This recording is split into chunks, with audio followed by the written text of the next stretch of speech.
sais bien pas si les hommes vont avoir fini de faucher. C'est ce qui reste sur la terre en bas cette semaine, hein, sa mère? Oh, je pourrais pas dire, non. Mais tu sais, comme moi, ça nous en fait bien grand, frère. Puis la petite faux, là, c'est pas bébé d'avance. Non. Surtout si ça sera sur la terre neuve. Il mettra le moulin à faucher là-dedans. Puis dans le temps de le dire, le foin tombera bien dru, drette à terre.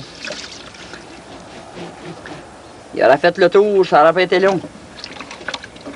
Tu sais, Donia, ça l'a bien changé depuis le temps que le foin se coupait à la petite faux, là, à la grandeur de la terre.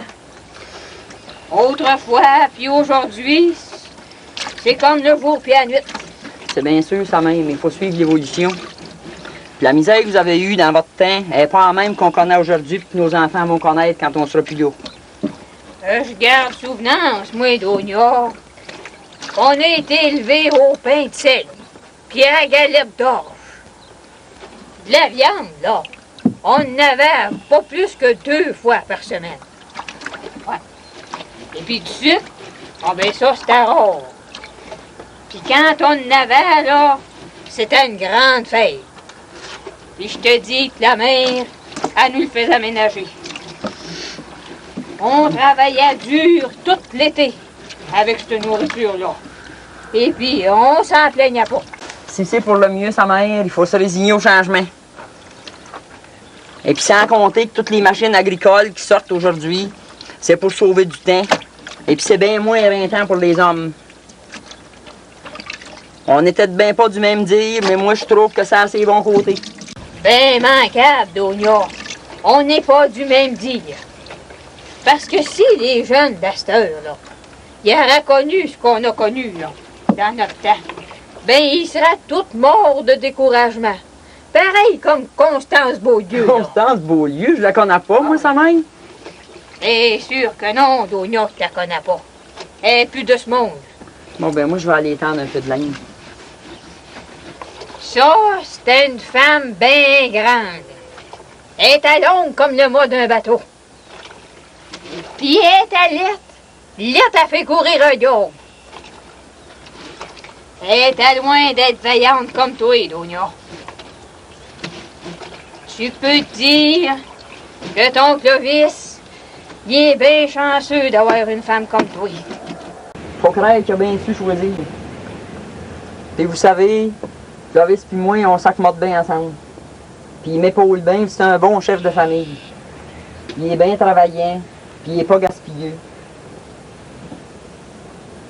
Les enfants que le bon Dieu a bien voulu nous donner, il a su les élever, puis en prendre bien soin. De ce côté-là, Donia, il a fait ce qu'il a pu. Il a su respecter les conditions que j'y avais faites avant de te marier. Il fallait que la race se continue et puis que la terre s'aille dans l'abondance. En par cas, sa mère, on est bien heureux des enfants qu'on a eus, Clovis puis moi. Clovis, il en parlait encore hier. Je vous dis que c'est pas drôle que son rosaire. Il pourra plus s'en passer, puis nous autres et tout. En parlant de rosaire, là, y es-tu parti, lui, ou tout, au tombeau, là? Bien sûr, sa mère, si vous les aviez vus partir. Le char était plein, que le derrière, il traînait quasiment en terre. Ah, ben.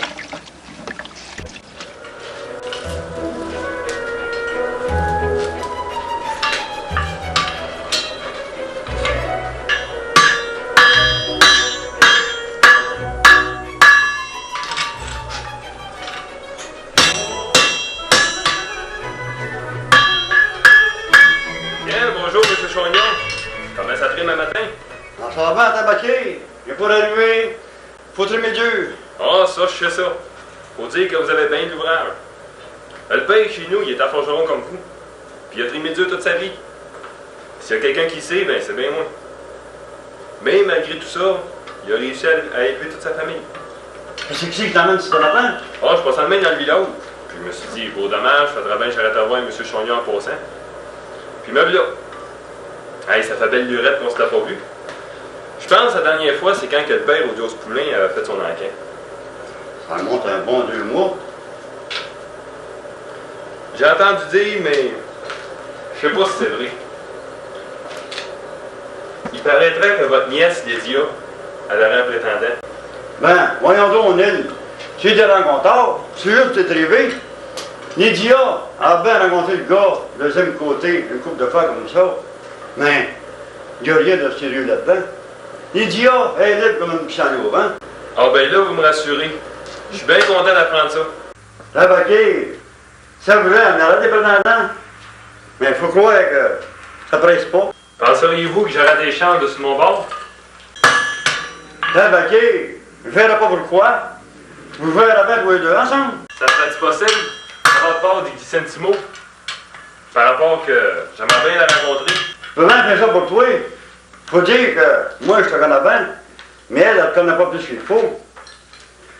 Quand vous allez venir au village, je dirai que bien parle. Ah ben, je suis censé devenir dans la semaine qui vient.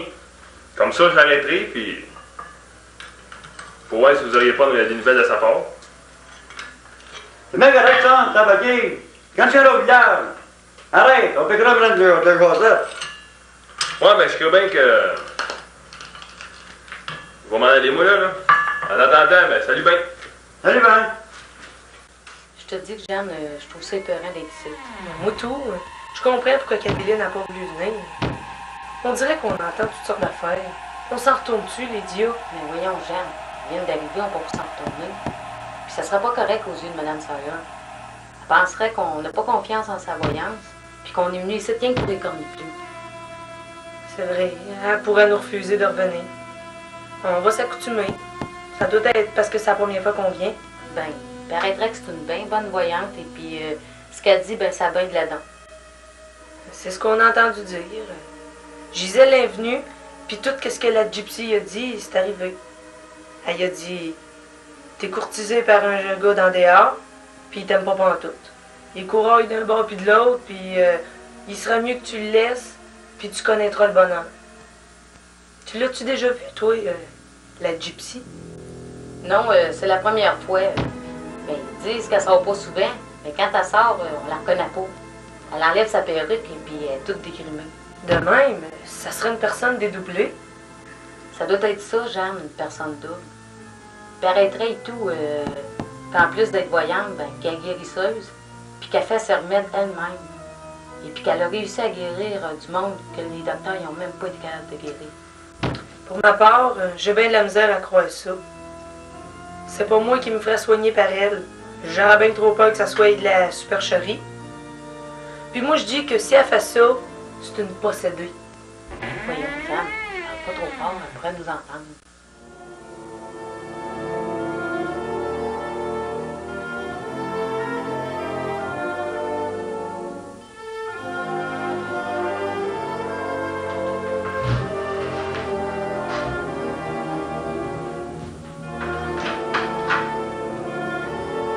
Ernest.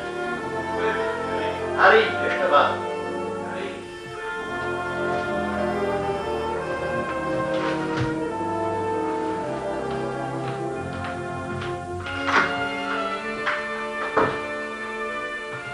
Qu'est-ce que je peux faire pour vous, M. Curé? Combien de fois que je t'ai dit de ne pas mélanger mes vêtements à chasseur d'auto? Je t'ai dit de les mettre en ordre. Je suis toujours obligé de te le répéter. Que le bon Dieu m'entende, M. Curé. Je n'ai pas fait par exprès. Moi, je me mêle toujours avec votre linge. Si ça serait tout fait pareil aussi, je me mêlerais pas. Et puis, dimanche passé, je suppose que tu n'as pas fait exprès pour sonner les cloches durant que j'étais à présider ma messe. C'est pas que je me suis trompé, M. le curé. Que le bon Dieu m'entende. Ça devait être plutôt qu'on n'avait pas la même heure, vous puis moi. C'est bien correct. N'en parlons plus. À l'avenir, essaye de faire attention. Je fais toujours tout mon possible, M. le curé. Y a-tu de quoi qui va pas? Vous avez pas l'air de bonne humeur le matin. Ah, je t'en parlerai plus tard. Tiens, prends cette enveloppe-là. Va porter ça au notaire Sénécal. Amuse-toi pas. Reviens-t'en ici. Il y a le gouverneur qui t'attend ici. Il faudrait bien que vous veniez aller le voir. Monsieur le notaire, il trouve que ça fait bien longtemps qu'il ne vous a pas vu à son étude. Tu lui diras que quand j'aurai un moment de libre, j'irai lui rendre visite. Allons, dans le pas. Pas, si tu veux venir. Oui, monsieur le curé, je m'en vais de là.